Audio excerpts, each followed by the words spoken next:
من أبناء الآخرة ولا تكونوا من أبناء الدنيا أو كما قال عليه الصلاة والسلام।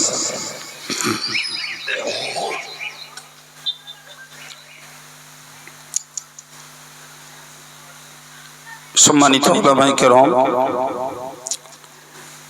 বিশেষত সদ্য বিদায়ী বক্তা আওলাদে সৈয়দ সাহেব হুজুর, আসন্ন আগত আওলাদে বড় হাফেজ সাহেব হুজুর, সম্মানিত সুধী জ্ঞান পিপাসু দিনদার ইমানদার শ্রোতা মণ্ডল, শুকরিয়া আল্লাহ পাকের দরবারে যিনি এই মহতী ইসলামী মজলিসে আমাদেরকে শরীক হওয়ার তৌফিক দিয়েছেন। সকলেই বলি আলহামদুলিল্লাহ। তৎসহ প্রিয় নবীর প্রতি জানাই অসংখ্য দরুদ ও সালাম। সকলেই বলি সাল্লাল্লাহু আলাইহি ওয়াসাল্লাম। সম্মানিত সুধী, গতকাল থেকে এ পর্যন্ত অনেকগুলো নামি দামি হুজুরদের ওয়াজ নসিহত আপনারা শুনছিলেন। আমি এলাকার মানুষ, সর্বজনবিদিত, সবাই আমাকে চেনেন, কেউ ভালোভাবে স্মরণ করেন। একটি সময়ের জন্য আজকের এই জলসা কর্তৃপক্ষের আহ্বানে আপনাদের সম্মুখে এসেছি। কিছু কথা আল্লাহ বলার নিয়ত করছি। তার আগে একবারের জন্য আহ্বান করছি, যারা জেগে আছেন অথচ মজলিসের বাইরে আছেন, আবার বলছি, যারা জেগে আছেন অথচ মজলিসের বাইরে আছেন, মেহেরবানি করে মজলিসটা এসে বসুন। দেখুন, এই যে মজলিসটি, প্রিয় নবী তার মুখ নিঃসৃত পাক জবানিতে জানিয়েছেন, রাসূলুল্লাহ বলেন, এই পৃথিবীতে যেখানেই কোনো ঘরে মানুষ সমাবেত হয়, হাদিসের ভার্সনটা এমন, মাজতামা কওমুম ফি বাইতিম মিন বুয়ুতিল্লাহ, আল্লাহর ঘরগুলির মধ্যে কোনো ঘরে মানুষ একত্রিত হয়, তো রাসূল বলেছেন, ইয়াতলুনা কিতাবাল্লাহি ওয়া ইয়াতাদারাসুনাহু, সেখানে আল্লাহর কিতাব কোরআন পঠিত হয় এবং কোরআনের জ্ঞান চর্চা হয়। ভাই, এটি কোনো স্থায়ী ঘর নয়, তবে নিঃসন্দেহে দুদিনের এই প্রোগ্রাম চালানোর জন্য অস্থায়ী ব্যয়বহুল একটি সৌন্দর্যমণ্ডিত ঘর বটে। তো হুজুর বলেছেন, যে ঘরে মানুষগুলো সমাবেত হয় এবং কোরআন পঠিত হয় আর কোরআনের জ্ঞান চর্চা হয়, ইল্লা নাযালাত আলাইহিমুস সাকিনা, ওইখানে অবস্থানকারী মানুষগুলোর হৃদয়ে আল্লাহ আত্মিক শান্তি নাজিল করেন। তাহলে এই মজলিসটা এমন একটা মজলিস যেখানে অন্তরের শান্তি পাওয়া যায়। আমি এই জন্য বাইরে অপেক্ষামান ভাইদেরকে, প্রিয় যুবকদেরকে আহ্বান করছি, যারা বাইরে আছেন, ঘোরাঘুরি অনেক হয়েছে, মাঝরাত পেরিয়ে শেষ রাতেরও 1 ঘন্টা অতিক্রম করেছে। জেগেই যখন আছেন, দয়া করে মজলিসে আসুন, আপনাদের কাছে কিছু জ্ঞান শেয়ার করি, নসিবে থাকলে জ্ঞানটুকু সংগ্রহ করুন, সময় মতো কাজে লাগানো যাবে ইনশাআল্লাহ। তাহলে আমি প্রথমত আপনাদের হাদিস থেকে এই কথাটি পরিবেশন করলাম যে এই মজলিসে যারা বসে তাদের আত্মিক শান্তি আল্লাহ দান করেন। সুবহানাল্লাহ। দ্বিতীয়ত বলেছেন অগশিয়াত আলাইহিমুর রহমা। আমরা মাথার উপরে দেখছি ডেকোরেটর ভাইদের এক সুন্দর সিলিং করা প্যান্ডেল, ছাউনি। হুজুর বলছেন এই মজলিসে যারা বসেন তাদের মাথার উপরে আল্লাহর রহমতের একটা ছামিয়ানা বিস্তার করা হয়। তৃতীয়ত নবী বলেছেন ওয়াফাত আলাইহিমুল মালাইকা। ওই মজলিসটাকে আল্লাহ পাকের ফেরেশতারা বেষ্টন করে দাঁড়িয়ে যায়। প্রিয় ছেলেরা, আমরা যে মজলিসটায় রয়েছি এখানে শুধু মানুষ নেই, অসংখ্য জিন রয়েছে এবং আমাদের অলক্ষ্যে এই মজলিসটাকে ঘিরে ফেরেশতারা অপেক্ষা করছেন। সুবহানাল্লাহ। এবং শুধু এক শ্রেণীর ফেরেশতারা অপেক্ষা করে না, বাকিদেরকে আহ্বান করে তাদের সঙ্গে জুড়ে নেয়।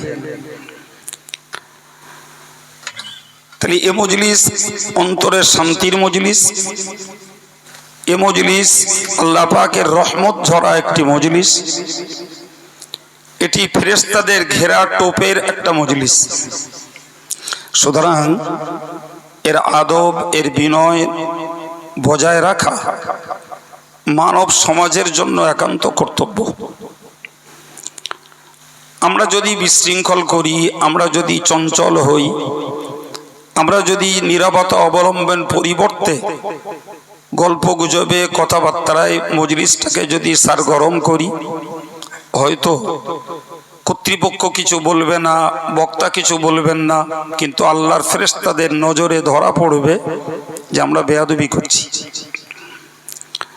সুতরাং মজলিসের আদবের দিকে লক্ষ্য করে জেগে যারা আছেন এসে বসুন, কিছু কথা শোনা বোঝা যাক। হুজুর বলেছেন এই মজলিস এক কথায় ইমানদার মুসলমানদের জন্য একটি কল্যাণের মজলিস। গতকাল থেকে আপনারা ওয়াজ শুনছেন। রাসূল করিম সাল্লাল্লাহু আলাইহি ওয়াসাল্লাম বলেন লা আন তাগদু ওয়া তাতাআল্লামা আয়াতাম মিন কিতাবিল্লাহ। তোমরা রাত পার করে সকাল করো আর কোরআন শরীফের একটা আয়াতের জ্ঞান লাভ করো। আবার বলছি, রাত পার করে সকাল করো আর কোরআনের একটা আয়াতের জ্ঞান লাভ করো। ইয়া খায়রুল লাকা মিন আন তুসাল্লি মিয়াতু রাকাহ। প্রিয় নবী বলেন ওই একটা আয়াতের জ্ঞান লাভ করলে 100 রাকাত নফল নামাজ পড়ার সওয়াব পাওয়া যাবে। আমি যদিও জানি না, তবু আশা করে বলছি, কাল থেকে আজ পর্যন্ত আমার পূর্ব পর্যন্ত আলেম ওলামা বক্তা হুজুরদের কাছ থেকে অনেক কোরআনের আয়াতের জ্ঞান লাভ করে থাকবেন।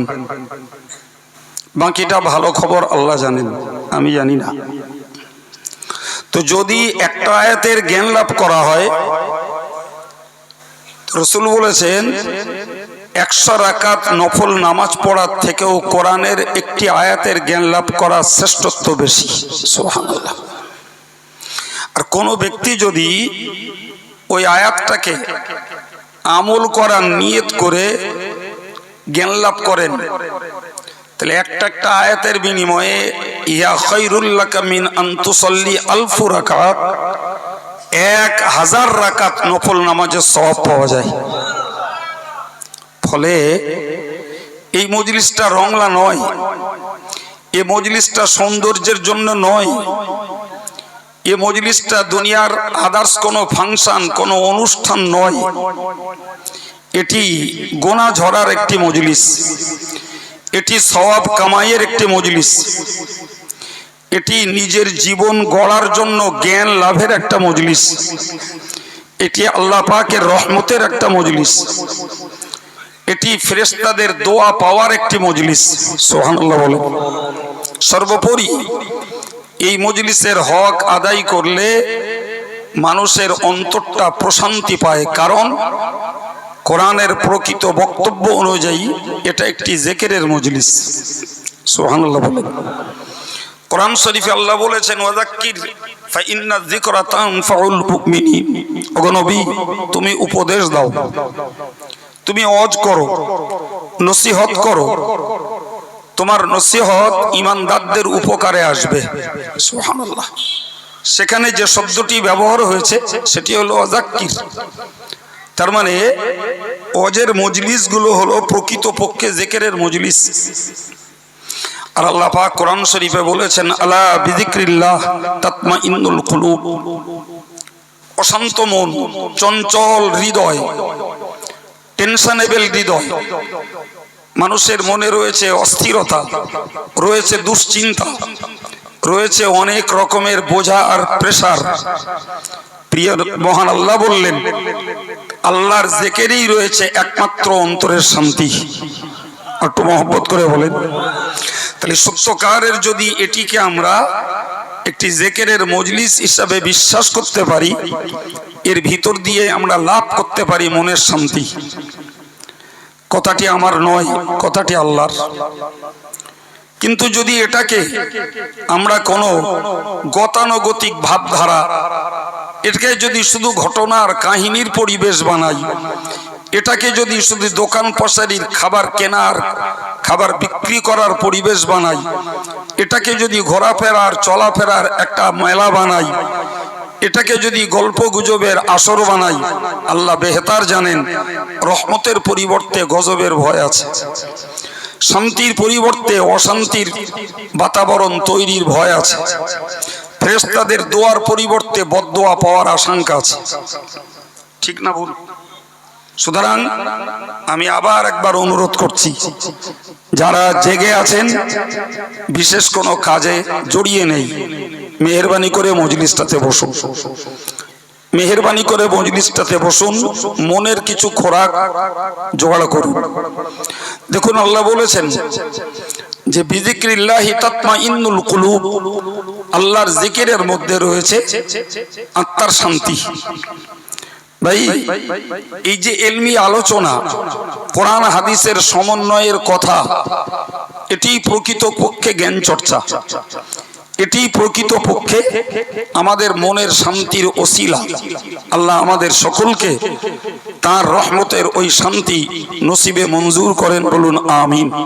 আর একটু মহব্বত করে বলেন আমিন।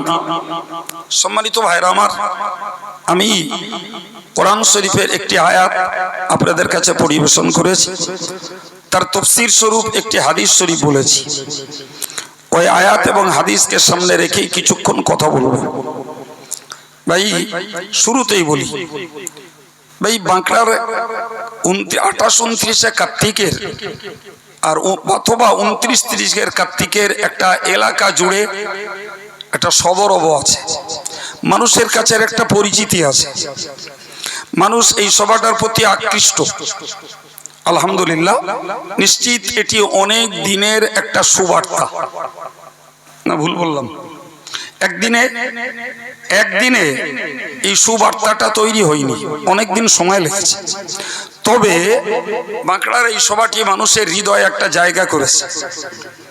আত্মীয় স্বজন, বন্ধু বান্ধব, পরিচিত দিনদার ইমানদার মানুষগুলো, তারা সবাই এই মজলিসটার জন্য খুব মানসিকভাবে তৈরি থাকে। প্রিয় ভাই আমার, আপনাকে আমি যে কথাটা বোঝাতে চাইছি, সেখানে এসে আলেম ওলামারা ওয়াজ নসিহত করে। ভাই, এত কিছু ওয়াজ নসিহত শোনার পরেও আমি শুধুমাত্র আত্মসমীক্ষা করছি, প্রতিবাদ নয়। দীর্ঘদিন ধরে এই পরিবেশটা চলছে। এক শ্রেণীর মানুষ মজলিসটায় বসে তারা নীরব নিথরে আদবের সঙ্গে কিছু কথা শোনে। ভাই, আর একদল মানুষকে দেখি সন্ধ্যা থেকে যতক্ষণ তাদের এনার্জি থাকে, যতক্ষণ পা চলে, ততক্ষণ দোকান পাশারিতে ঘোরে। ভুলেছি? ঠিক বলেছি না ভুল? যারা এই সুন্দর পরিবেশে এসে মূল্যবান সময়টাকে দোকান পাশারিতেই কাটিয়ে যাচ্ছেন, ভাই